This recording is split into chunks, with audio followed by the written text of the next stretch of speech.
En fin d'année dernière, CST le 20 novembre 2020 qu'Elisabeth II et le prince Philippe fêtaient leur 73e anniversaire de mariage. En pleine période de confinement, le couple était séparé de leurs arrière-petits-enfants. Cependant, ces derniers ne les avaient pas oubliés pour autant. À l'occasion de cette date spéciale, Buckingham Palace avait en effet partagé un cliché du couple, assis dans un room au château de Windsor, en train de lire les nombreuses cartes d'anniversaire qu'ils ont reçues pour l'occasion. Le sourire aux lèvres, on peut voir le prince Philippe tenir dans les mains une carte flanquée d'un gros 73 envoyé par le prince George, la princesse Charlotte et le prince Louis.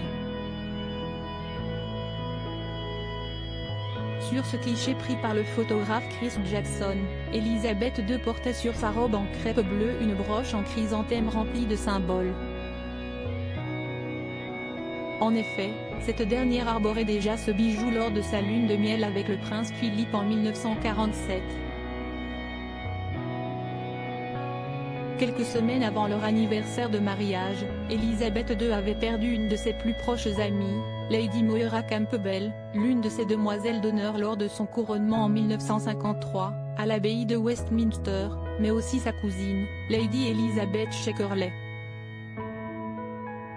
En cette période de deuil, la reine d'Angleterre avait alors énormément apprécié de passer le confinement auprès de son roc.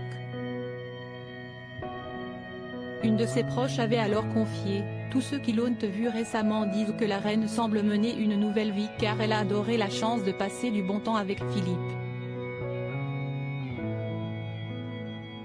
Si est-il la première fois depuis des années que la reine peut passer du temps de qualité avec son mari. Une véritable histoire d'amour lors de leur 50e anniversaire de mariage, CST en 1997 qu'Elisabeth II avait confié: « Il a été, pour dire les choses simplement, ma force et mon été durant toutes ces années. Moi-même comme l'ensemble de sa famille, nous avons envers lui une dette bien plus grande que ce qu'il revendiquerait ou que nous en aurons jamais conscience. »